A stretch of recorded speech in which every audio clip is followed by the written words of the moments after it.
is what's the three most important rules in real estate? Location, location, location. And I think the biggest mistake looking back on my rental portfolio that I made, and I hope the listeners can listen in and hear this, is I focused on less expensive areas because they were more accessible. The riches are with the rich, meaning if you want to make more money and have a higher profit margin, your best bet is to be in the absolute best location that you can afford in your area where the wealthy reside and get into the lowest price point in that area. Because no matter the product that you build or no matter the product that you bring to market, if it's in the right location, there will always be a buyer for that property. Welcome back, Real Estate Rockstars. I am Shelby Johnson, and I am here with Michael Banovac. He is a solo agent out of Paradise Valley, Arizona, has closed $12 million in the past year, but over the course of his agent life has closed, built, or remodeled over 200 homes with a value in excess of $200 million. So just a little bit there. And he now niches down into the luxury real estate development and sales role, although it was not always that way. And if we had to pick a specialty for Michael, it would be converting commissions into net worth with rental and real estate acquisition.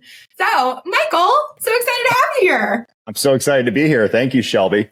Yes, let's do it. Okay, hit me with some context. Like, you didn't just pop out freaking selling luxury real estate.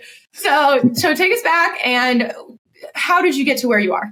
So I was really blessed. Both of my parents were entrepreneurs, and I grew up with that at a very young age. My dad told me at age 18, he says, as soon as you graduate or as soon as you turn 18, you must get your real estate license. So literally the day I turned 18, I was taking my state exam, and I didn't know anything. I didn't know anything about a BINSR, an inspection, how to write a contract. I was clueless.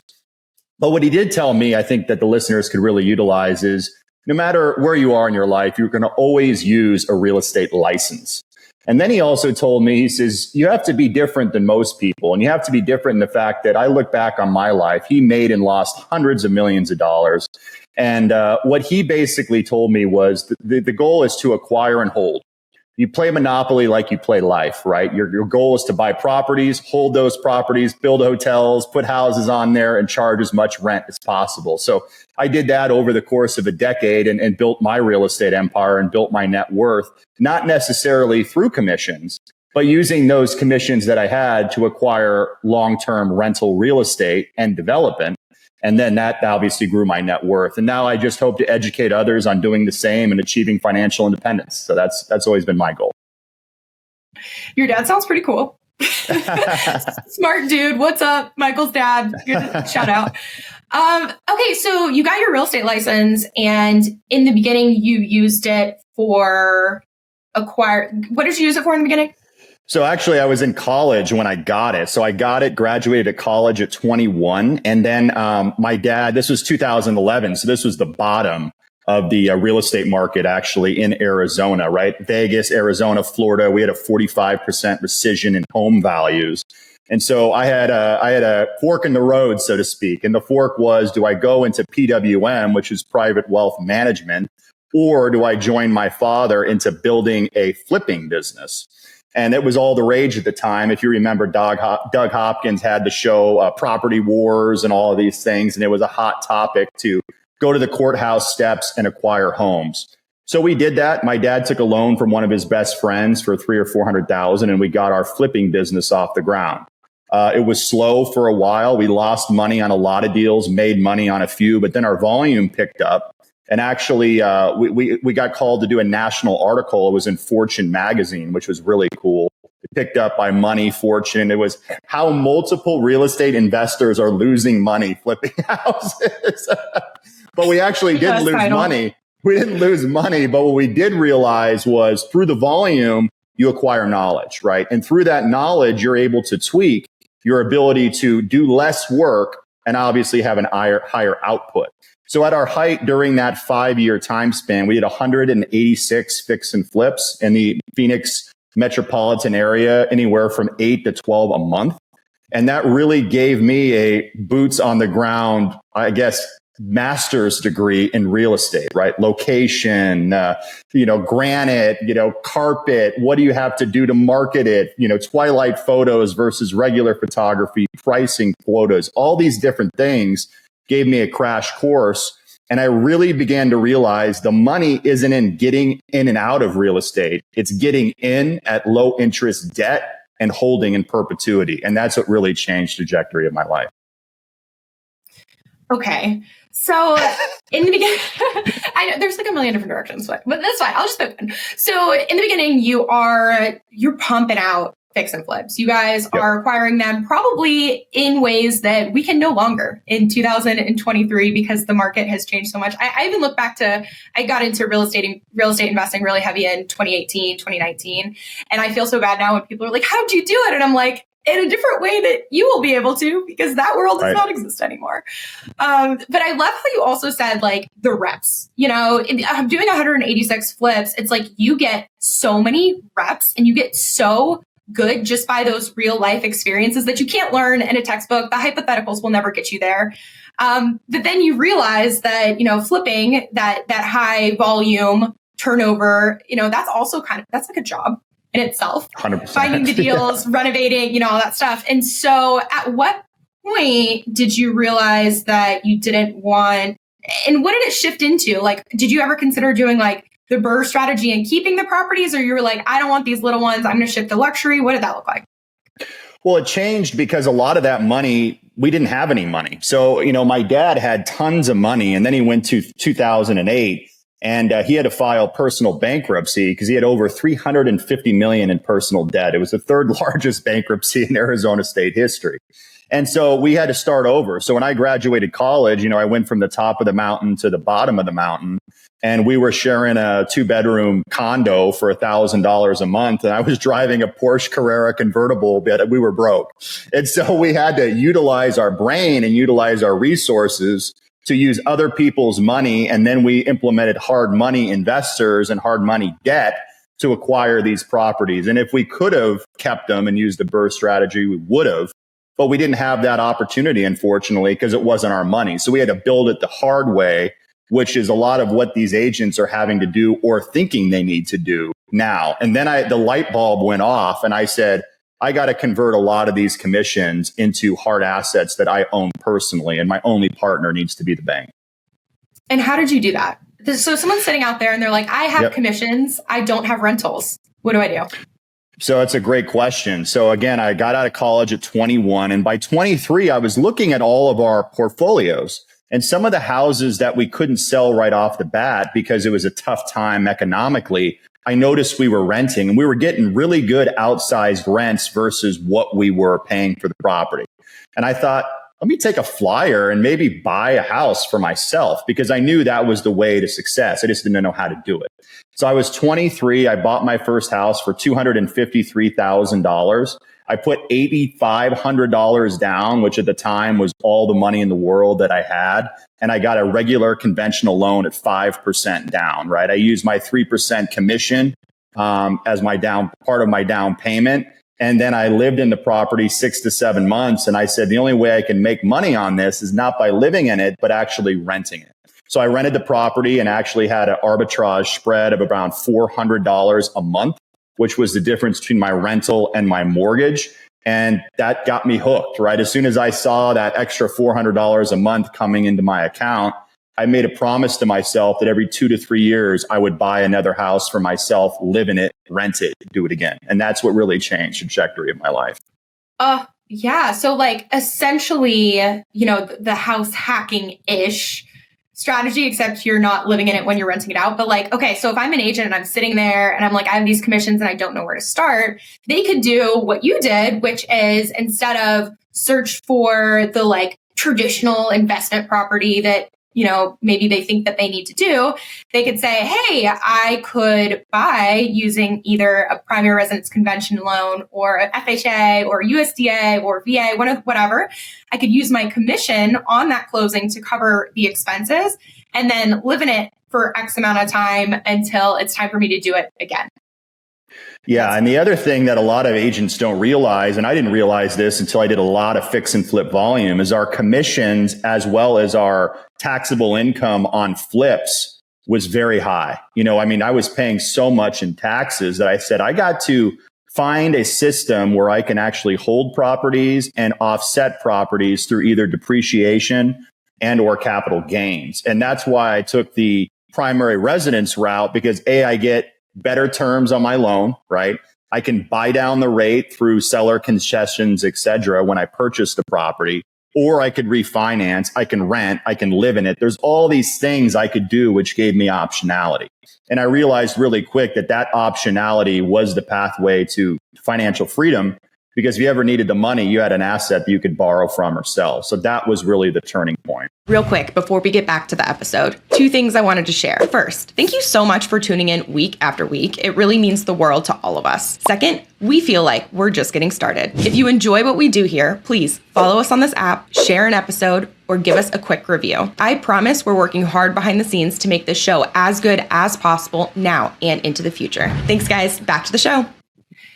If I am sitting there and I have less than 2 years, so I guess my question before I give this whole example, how did you get approved for your primary residence loan? Because if I'm sitting there and I'm a newer agent and I don't have 2 years tax returns and I'm like, man, I can't do it. Or did you wait 2 years? What did you do? No, actually, what I did is, this is what I recommend to all agents: befriend your local banks and your local mortgage people as well. And the reason you want to do that is you want to befriend underwriters that actually have the ability to underwrite their own loans. And the reason you want to do that is because you want to cultivate a story. A story is very, very important. And what I mean by that is no different than writing a novel. Your credit report, your income, your tax returns tells a story, but you have to direct that story in the way that you want banks to read it, right? So how I got my first loan was, I was a student right out of college. And then what I did is, because I worked for myself in theory and my father, I concocted a way basically to pay myself a strong W-2 year one. And then I had my college degree for year 2 and tax returns. And that's how I was able to qualify for the loan, because I told a good story. And I knew if I couldn't live in it and enjoy it, I could always rent it and cover my mortgage. So that's what I really recommend that agents do, is even in a high interest rate environment that we are now, focus on growing your down payment, fixing your credit history. And then if you're in the process of buying a home in the next year or two, focus on pumping up your W-2 income that you pay for yourself through a PLLC or an LLC, so you can actually create sustainable income that a bank will utilize as a down payment. Okay, this makes sense. So they're out there busting their butts to earn this commission. They are building relationships, which sounds like, yeah, build relationships, develop the story at your own risk. And then from there, did you do this once a year? Like, did you do this every single year, or how frequently? I did it as often as I could, right? And so the thing that I realized was I wasn't making a ton of money. When you really look at commission structures, I think the most I ever booked was $200,000 a year off of CGI and stuff like that. But my net worth was growing quickly. From 22 to 27, I became a millionaire on paper, not because of earned income, but because of money that I made in the appreciation of these homes and the leverage that I had in these homes that was offset by low interest debt. And so what I always say is the quickest way to wealth is through leverage. And the only way you can leverage yourself safely in a way where you're not taking huge risks is if you actually put earned income into passive income in the form of equity in a home. And instead of being the, provider of buying and selling for your clients, you should do all that, but you should practice what you preach and do it yourself, if that makes sense. It does. And you submitted a super fun tool for our Toolbox. And if this is the first time you're ever hearing about our Toolbox, listeners, go to realestaterockstarsnetwork.com and you'll see the Toolbox. But that is a net worth tracker. And I guess let's take it back just a little bit. Let's say this is my first time ever hearing what net worth is. What is net worth and what's this tracker? So net worth is simply your assets minus your liabilities. And what I sent in, which helped me dramatically, is I always say one thing to a lot of my students and ages. If you can't track it, you won't be able to stack it. Meaning anything you want to grow in your life, you must track it. Excel became my best friend. A lot of people that I talk to, I always ask them a couple questions and it tells me exactly where they are, right? How much are you worth? What did you make the most during a year? And what's your asset portfolio? And if they can't answer those questions honestly or directly, I can tell you they're struggling financially. And it's okay. I was in that place myself, but it gave me the knowledge to understand and speak to people that had more than me. And I was a sponge, right? I was just soaking up as much information as I could. And the net worth tracker that I put in the toolbox for everyone to use gave me the ability to not be discouraged, right? When I looked, and real estate agents are a lot of the same in my book as well. When we look at our monthly movement, we sometimes get discouraged because maybe we don't have a closing that month, or maybe a closing that we thought fell through. We don't have the income that we thought we had. But by using this tool, we know our net worth is growing over time. And in doing so, we know that we're going in the right direction, or we're going in the wrong direction. We have to make a change. So that's why I added that to the toolbox. Yeah, it makes sense. And I'm looking at it right now. So if anyone's listening and they can't see it, it has by month, like January through December, an Excel format that breaks down everything that would be considered an asset. So it has like checking and savings accounts, stocks, bonds, car, cash, real estate investments, et cetera. And then beneath that, the liabilities. So anything that you owe out there, that rent, student loans, car loans, mortgages, et cetera. And then it tallies it down. So it's pretty cool because you can see in one snapshot all the list of assets as well as any growth or, progress or falling off month by month. So yeah. And in agents out there, again, it's a really difficult business that we're in. And a lot of young people and older people that I talk to that are looking to hit the reset business in their careers, I always say, is this your goal to be a real estate agent, or is your goal to be financially free? And they're two very different things, because unless you have a team and you have all the things that Shelby talks about on her show to implement systems that can take you away from your business, so you're not worked in your business, you'll never be financially free. I was on a podcast the other day and I said, how many billionaire real estate agents do you know? I don't know any. I don't know one. But I know many billionaire real estate investors that became developers and or had passive income through other avenues. And so it's using that knowledge that you have, that you worked so hard to create, to not only help your clients, but also enrich yourself over a period of time. Yeah, I was at Tom Ferry last week, the Tom Ferry Summit. And one of the things that they said up there was, when was the last time you went to a retirement party for an agent? It's like doesn't exist, dude, right? It doesn't exist. Yeah. So I'm with you. Like, this stuff is real near and dear to my heart. But okay, let's talk about, so we're with you about you're buying a primary residence, you're living in it a little bit, you're getting someone in to, rent it out afterwards, you're using commissions in that way, but you jumped from that. What was the next step, the next leap? The next step was we saw that those opportunities were drying up, right? As property prices kept rising, there was less meat on the bone, so to speak, to do fix and flips. And so I remember getting a call 3 or 4 years later saying, hey, I'd love to get into your business. Can I pay you $10,000 for you to teach me everything that I know? I said, hey, man, that train left the station about 4 years ago. So you always have to be smart, right? You always have to be learning. You have to be able to calibrate. You have to be nimble. And so what I did with my father and our team is we said, let's go into luxury development. Let's figure out how we can create our own equity, and let's figure out how we can create higher margins for less work, right? So lower input, higher output. And so instead of doing a lot of volume, we did less volume, but we did higher price points. Same amount of work, way bigger end result gains as far as commissions and or, income raised, if that makes sense. And so that was the next step. In 2014, we built our first home in Paradise Valley, sold it for $2.5 million. What kind of put me on the map as an agent at that time, I was 27 years old, and I was the youngest primary listing agent in the state of Arizona to sell a $3 million house at 27. And, I got a lot of publicity at the time because at that time, there were not a lot of $3 million homes being sold in Arizona. Now it's a dime a dozen. It's not a big deal. But back then it was rare.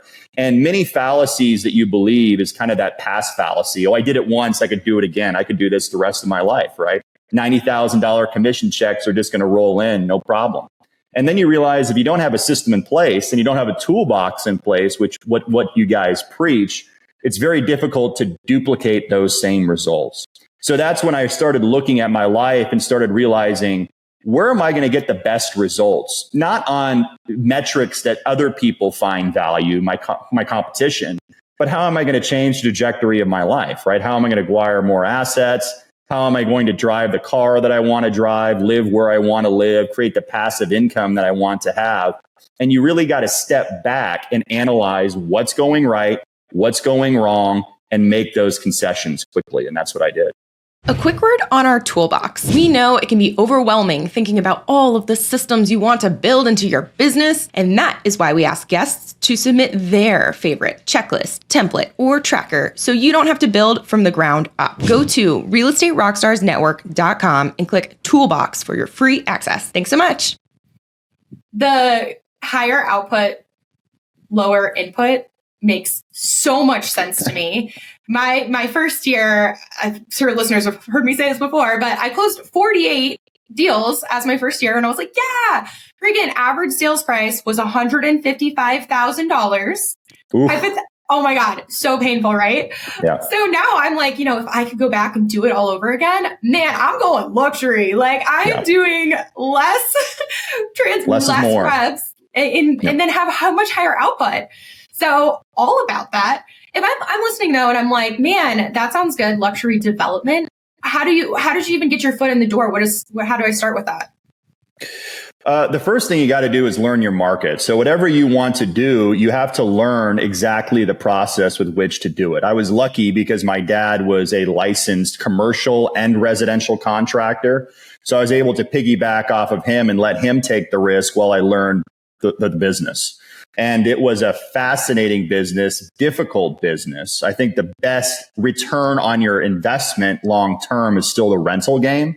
But the development business is high risk, high reward. If you hit your timing correctly, especially in Arizona, you can 2 to 3x your money in a year or two, which is very difficult to do in other forums. But just again, if you hit a bad patch, you could just as easily break even or lose money as well. So you kind of have to do a balancing act, so to speak. And if you want to get into it, the best way to do it as an agent is to try to get contractors to list with you and then shadow them so you understand the processes in your city or in your area from start to finish on how to actually build a house. Because it's a fascinating, difficult process, especially through city approvals, utilities, all your subcontractors that are required to do it at a high level. But once you get a pretty good base, you're going to do very well. And it took us a decade to get over 300 subcontractors.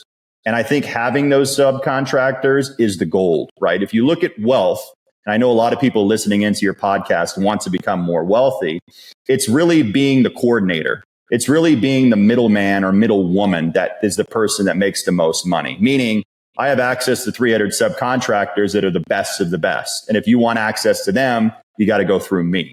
And that's the way it really works. And it works well in our business is because someone says, hey, do you have an electrician you can use? Yeah, I have the best electrician, but you got to hire us in order to use them, right? And so that's how you cultivate a construction business and how you make it work. Okay, so you have a construction business going on, and then you're listing any of your luxury developments.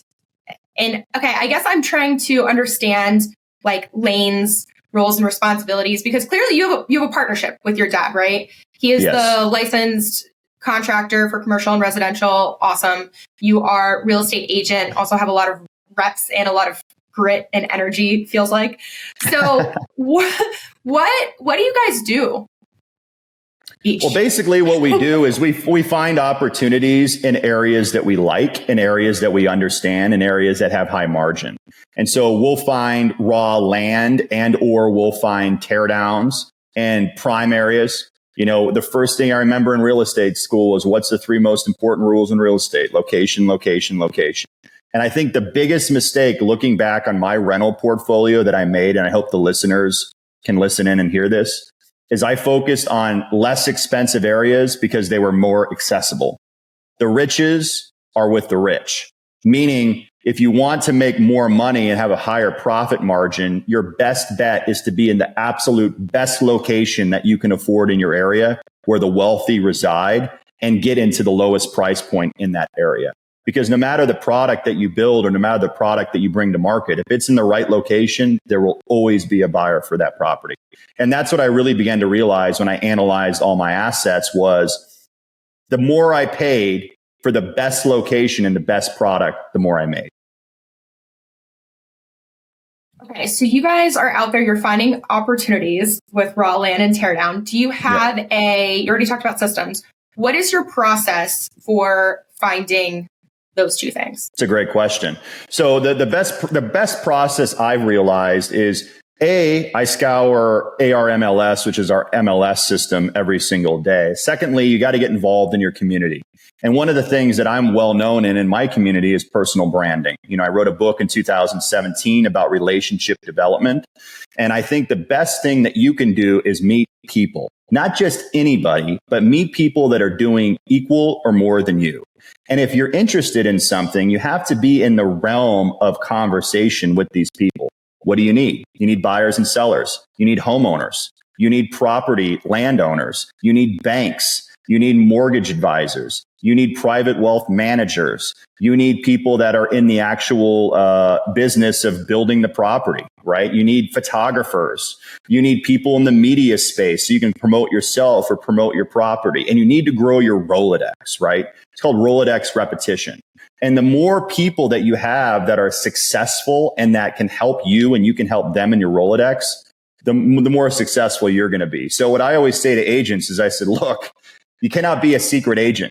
If you're not doing well, and I'm not just talking about CGI, I'm talking about net worth, which is really the main thing, is your balance sheet and your report card of what you actually have, assets versus liabilities. It's really simple. It's because you're a secret agent. If no one knows you, as Grant Cardone says, no one can flow you. It's as simple as that. You have to be well known. Whether you like it or not, you have no choice but to get out there and promote yourself in a positive, elegant, kind way. But you have to be well known in order to be successful. I went to GrowthCon, Grant Cardone's GrowthCon in 2019, and he said, best known beats best every 100%. Day of the week. Mm-hmm. And I was just like, yep, that's right. You overthink everything. You're overthinking your conversations. You're overthinking what you put on social media. And if you can just remember that best known beats best, just get out there. I'm like, damn, Grant Cardone, he does pump for all his being polarizing. He really does get me going, Yeah. He's very intelligent. Elena, I've had the pleasure of being partners with through EXP for many years now. And I've met Grant about 15, 20 times. And I can tell you, he is so encompassing in the way that he analyzes people and opportunities. And I think he as polarizing as he is, has a few takeaways that I think would be helpful to the listeners. And one is you really have to put yourself around people that are equal or more than you. And a lot of people are going to occupy your time. A lot of people, once you reach an echelon of success, are going to want to monopolize your time. But if your goal is to be financially successful, you have to be ruthless in who you allow into your calendar book and who you're trying to help. It's one thing to spend time with someone because you're trying to help them or give back and have a sense of altruism. It's another thing to spend time with someone for no reason. There's really no point to that if you're trying to grow your business. And so as you move up the scale, as you move up the pay grade, what we coined in my book is called layers of legitimacy. And I think this is really important if you want to jump into the luxury space. You look at Tiffany & Co., which is owned by LVMH now, right? Arnault, which is the third wealthiest person in the world. And what they do extremely well is they have layers of legitimacy, meaning what is the feeling that is cultivated when you see that little turquoise blue box, right? Wealth, scarcity, excitement, right? They were able to cultivate a huge marketing campaign. Where are their flagship offices? Fifth Avenue, Paris, Rome, London, right? The best places in the world. Who are the people that buy those products? Celebrities, people from the past, Elizabeth Taylor, all these people that a lot of individuals look up to. And so a personal brand, which is what many, many agents need to cultivate, is probably your most important marketing tool on the planet. how people view you, how people see you, what you wear, what you say, where you go. All of those things are going to determine subconsciously what market you enter. And as sad as it sounds, I did a split test implementing that into the luxury space. And I realized it full fold that if you want to be in luxury or you want to go to a higher end sales price, you have to speak their language. And their language is travel, wine, family, food, all of these things that, money, all of these things that people at a higher level are thinking about that everyone else isn't. And they want to see you as an equal, not as someone who they are going to use and discard. That really changed my life. Oh, this is so cool. What's the name of your book? So the name of my book is called How to Be Irresistible to Men, The Truth Behind Sex, Style, and Seduction. And so actually it was a book on relationships. Yeah. And honestly, I always say this, and this is a big takeaway for the agents. Relationships are the most important game of your life. And so many people settle for convenience as opposed to settling for their dream. And so what I went out and how I conducted my business in my book is my goal was to create the best version of other people so they could attract the best version in themselves. And when you look in the mirror, you have to be confident. You have to be well-spoken. You have to be knowledgeable. You have to be gregarious and nice to people. And I think through osmosis and through that energy, people will see that authenticity and they will be magnetically attracted to you, as will your dreams. I mean, for example, and not to brag, but I think this is important. When I was 17, I had this dream of owning and driving a black Ferrari. It seemed so distant and so crazy. And then on my 34th birthday, I bought that car that I always dreamed of. And it changed my marketing because now I got a driving billboard that everyone sees and says, wow, this person must be successful. I always wanted to live in a certain area. And, actually this Friday, I'm closing on the house that I'm going to build for myself. It's $2.5 million in Arizona. And I'm 34 years old. So again, it's these dreams. I don't say this to brag. I say this because you have to dream bigger. You have to get your mind around anything is possible with the right people and the right steps to take place.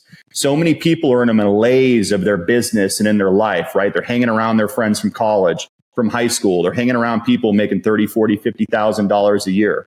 If you want to be a multimillionaire or a billionaire, you cannot hang around those people. You have to cut them out, put them aside, spend time with them when necessary, and you need to further your mind and further your brain as to what you believe is possible. That's the only way to your dreams. Real quick, as you likely know, the 2024 Real Estate Rockstars Mastermind is sold out. But if one of your preferred vendors is looking for marketing opportunities, we are looking for sponsors. We would love to get their name and business out to 80 highly motivated real estate agents from across the country. Know someone who'd be interested? Go to realestaterockstarsnetwork.com and shoot us a quick email for more information. Thanks so much. Back to the show. How do I get in the door? Let's say I'm dreaming big. I know I need to elevate my circle. And I'm like listening, I'm expanding, reading the books, listening to the podcast, all the things. But how do I get in the room or take myself into that next level? So the best thing to do is what I call the halo effect. And we really document this in the book. It's no different than finding a guy or a girl to date or to marry. And so the biggest way to do it is you need to put yourself in rooms with successful people. And the best way to do that is through social events, galas, places where they're giving a lot to charity, car events, high-end sporting events, etc. And you need to do your research on these people that you're trying to meet. And the best entry point in doing so is you need to access someone that's close to them, that they hold in high regard, and get to know them well. And the reason you need to know that is because you need an access point before you get to the king or the queen. You need to know the knight or the pawn before you get to the king or the queen, right? You ever see Queen's Gambit? That's a great show on Netflix. Great lessons about life. So you need to know the gatekeepers before you get to the CEO. And how you get to know the gatekeepers is you're kind, you're interactive, you take authentic, desire into knowing who they are. And then here's how you access the CEO. Write this down, take notes, because this will change the trajectory of your life. Let's say Shelby works for a billionaire and the billionaire loves Shelby. Shelby is amazing. I really hold her in high regard. I go up to the billionaire. He doesn't know or she doesn't know me from Adam. But I said, hey, so-and-so, I really wanted to, say hi and introduce myself. Shelby speaks very highly of you and told me that I should come over here and introduce myself and say hi. Now, what does that do? Immediately, it takes their guard down, and immediately it qualifies you as a person worth talking to, because you had, at least in their mind, the blessing of their gatekeeper. And once you have the blessing of their gatekeeper, now you have your ear, now you can tell your knowledge, and now you can get to the next level of your life. Oh, that's so good. Okay, but I'm there though. The gatekeeper has let me in and I'm talking to them. Hey, just want to say hi. What is your goal, or what are the steps from that first meeting onward? The goal is to get close to them. And the way to get close to them is to offer anything that they require, right? And so I've been blessed because I've been in the proximity of many, many, many celebrities. They're all shut down. They all think someone is out to get something from them. It's all the same. And most people are. But the way to do that is ask nothing and just give. Give, give, give, give. And the best thing that you can do is highlight your story. And so the reason I started my podcast, I have 2 of them myself, and I love this platform, by the way, so I'm so glad that you did this, is podcasts are the best way to associate yourself with someone more successful than you. So why I started a podcast was really selfish in the fact that I wanted to interview people that I wanted to learn from, that I thought were more successful than me in some form of knowledge, that once their name goes online, once that SEO is hit, once their name is next to my name, immediately they're going to know who I am. They're going to remember the podcast, and they're going to have an entry point where it's like, yeah, I know Shelby. She's a good person. I'll talk to her. Why not? We did a great podcast. And that gets you in the door. So always lead with a servant's mentality. Always lead with a knowledge-based mentality. Always lead with, I'm not here to take anything. I'm just here to learn. And I'm here to garner you whatever it is that you require to get to your next level. Give to get. Makes so much sense. Okay, I have to loop it back to luxury because I love this stuff and I could talk about it all day.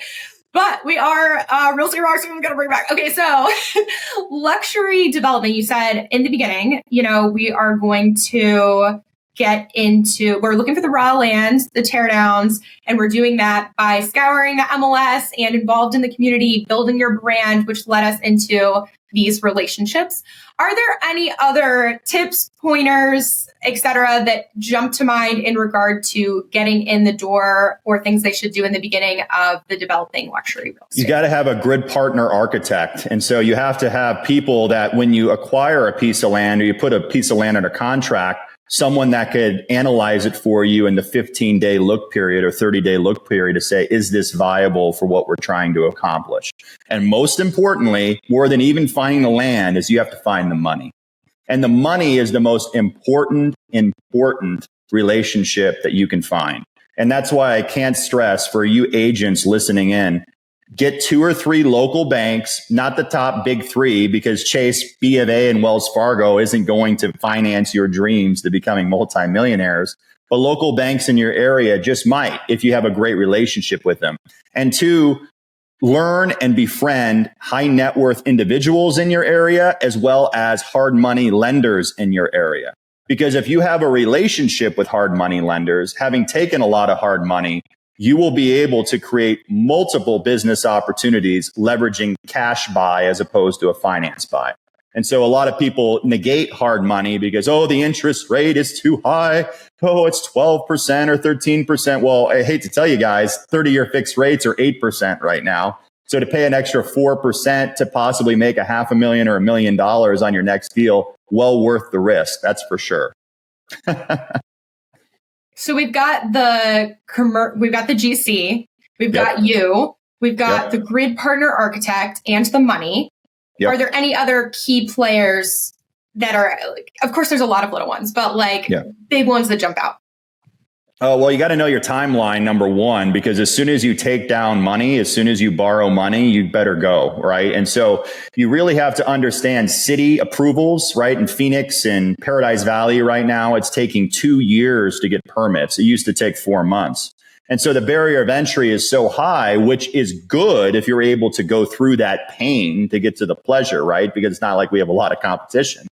For novices, your carry time and your money output has to be, put into your timeline as to how long this is going to take, right? And you got to know your numbers. That's why that net worth tracker and understanding Excel and understanding all your line items for your holding costs and your homes are so paramount, because if you don't know the numbers and you don't have a 20% concession on top of what you think it's going to cost, you might get burned, and you don't want that in this market. How are you running the numbers for these deals? Like, are you in a different Excel spreadsheet, or how does that? Well, again, I think knowledge is power. So you really got to understand an area and niche down, right? Haas Pratt, one of my coaches and one of my members, basically told me this. He says, the riches are in the niches. And so you really got to focus. If you want to be rich, volume is not the way to do it. It really isn't. You got to go to the ultra wealthy, because to the ultra wealthy, 50, 100, 200, 300 grand isn't going to move the needle necessarily as much as $50 or $100 or $1,000 is to someone making $50,000 a year. And so that's why you got to go in the high end. And when you go in the high end, it's all relationship based. So how do I do it? What do I look for? I look for strategic partnerships that can get me to the finish line as quickly as possible. So again, knowledge is power. I underwrite the deals by knowing, okay, when this product is done, what is my price per square foot? What are my holding costs? How much am I paying for the raw land? What am I paying for my architectural fees? What am I paying for concrete? What am I paying for framing? Where is lumber right now? Lumber is down because obviously new home construction is down. So it's a good time to build if you have the cojones, so to speak. And then you got to understand, okay, what am I paying for my finishes, right? What am I paying for my Wolf and Sub-Zero appliances? What am I paying for my French oak floors, my M-Tech door handles, all of these things that add up to creating something that everyone wants. I think it'd be really cool. Next time I'm in Arizona, Paradise, where is it? Paradise Valley? Paradise Valley, yeah, Phoenix. Dude, I'm going to hit you up and I'm going to be like, can I just shadow you? You don't have to teach me anything. Just let me listen and learn. Sure. Because even right now you're speaking a different language. Because again, I was slumming it, when I was doing and I'm very interested in everything you just said. And that's why I was like, do you have another Excel sheet? Because I was going to be like, give me more, but that's okay. So Michael, looking ahead, you're doing so much cool stuff right now. Where does the next 5, 10, 15, 50 years, I know that's a big range, hit me with whatever you got the vision looks like. I think in order to be selfless, you have to be selfish. And I really mean that because I think you have to become your best self. We look at ourselves. I'm very critical. I've always been my biggest cheerleader and my biggest critic. And I think your whole thing has to be in alignment. And so I always talk about the 3 B's, your body, your brain, and your business. And in order to create a different sense of your mind and your mindset, you have to work out. You have to move. Movement creates opportunity. Walk if you don't want to lift weights. Lift weights. Go to the gym. It's very important. What you put in your body will cultivate your mindset. The second thing is in your mind, you have to really have a strong mindset of what's possible. When you look at the biggest people that changed this planet, it was someone that dreamt big. Stop dreaming small. Stop thinking small. Stop thinking that you're relegated to where you live or what you make just because your parents thought that way. A lot of us are really in a bad state because of what our parents thought were possible, not what we believe to be possible. And so really open up your mind as to what's possible and be around people that are achieving it. And last but not least, your business. What systems do you have in place that every month you are growing that net worth? Every month you're growing that little drip of passive income, whether it be through, rental opportunities, through corporate bonds, through stocks, through investing in yourself, through media, through growing your personal brand, through Instagram. There's all these different things. And as long as you're moving that needle, I think you're going to wake up 10 years from now and be really, really excited about what you've accomplished. For me, I'm never satisfied. So for me, it's like keep throwing that golden ring further. And my biggest hope is where I get to a point where I feel financially independent, which technically I am now. I just don't feel it that way, where I could help and empower people to do the same in their lives. So that's why I really like Alex Hormozi and what he's teaching, because it's a blessing to see someone young who's my age, probably a year younger or so, that's done 10 times more than me, and helping the community at large create that in their own lives. I think the biggest thing we can do is pay it forward. And so that's what my destiny is, to help people be enriched in their life, whatever that may be for them. I love it. I also love that you mentioned Alex Ramosi, because when Ramon and I were doing, which listeners, Ramon is the reason why Michael and I got connected. Ramon's a great guy. Yeah, dude, he's awesome.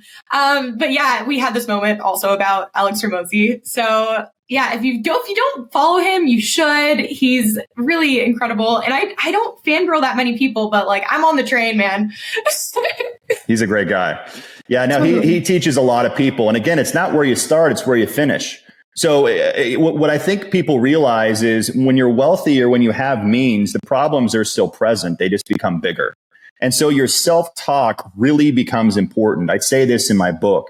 Whatever you perceive yourself to be, you must feel within yourself. If you look in the mirror and you feel like you're an imposter, you have imposter syndrome, and you're not who you want to be, you got to change your body and you got to change your mind. And you have to project happiness, success, fulfillment, and friendliness to all people.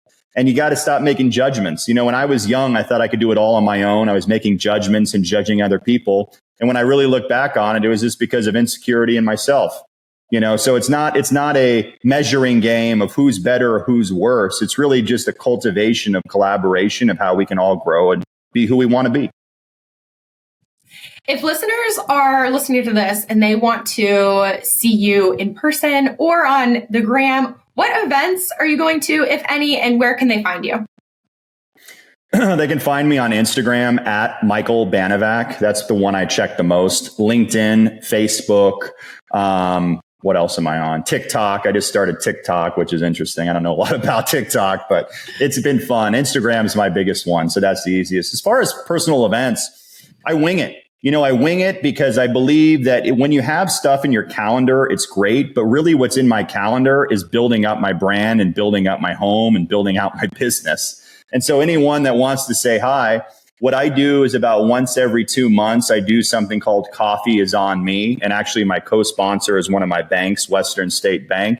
And we host it at the bank. So there's no more legitimacy than that, a bank actually hosting your event. And basically we bring in people that are, you know, successful, more than successful than me, and educating agents and other people on how they can achieve financial freedom, what marketing tips, what financial tips, what moves you can make. Because when you really look at it, the most valuable commodity we have is time. We have a 40-year work span if we're lucky, and time is running out. So instead of thinking about, oh God, what do I need to do? Who do I need to compare to? You need to create and cultivate your best life, create your dream life, and do whatever it takes, regardless of what other people think that is correct, that makes you happy. And whatever that is, you know, if we can serve you, I'm sure Shelby, you're on this bandwagon too. If we can help you in any way, just DM us and we'll be happy to help. Totally on the bandwagon. Okay, last question. Any final thoughts, closing words, anything you want to pour out into the universe? Yeah, the last, I would say, quote of my book really resonates with me and where I'm at, you know, and I always say this because the last chapter of my book was about my grandmother's death. We were very close. She was in hospice and she looked back on her life over 71 years. And her biggest, I would say, accomplishment was her family, her boys, right? Her family. And she passed away and she said, all I want to do is die with a smile on my face. And she did. And so I didn't cry. I was actually relieved because she felt she had a life worth lived. But here's a quote I will leave you with. You're never the best version of yourself you want to be. Rather, you are the lowest version of yourself that you're willing to accept. What will you accept in your life? And too many listeners, and myself included, are accepting too little. Raise the bar and create the life that you want. I didn't know this was going to be like a pump fest. I'm trying to keep it together over here because I'm like freaking hyped, man. Like I'm a little sweaty. Like I'm ready to go. Yeah. Dude, thank you so much for hanging out with us today. And listeners, again, if you want to see more of Michael, he is on the gram at Michael Banovac, like a vacuum. That's right. You got it.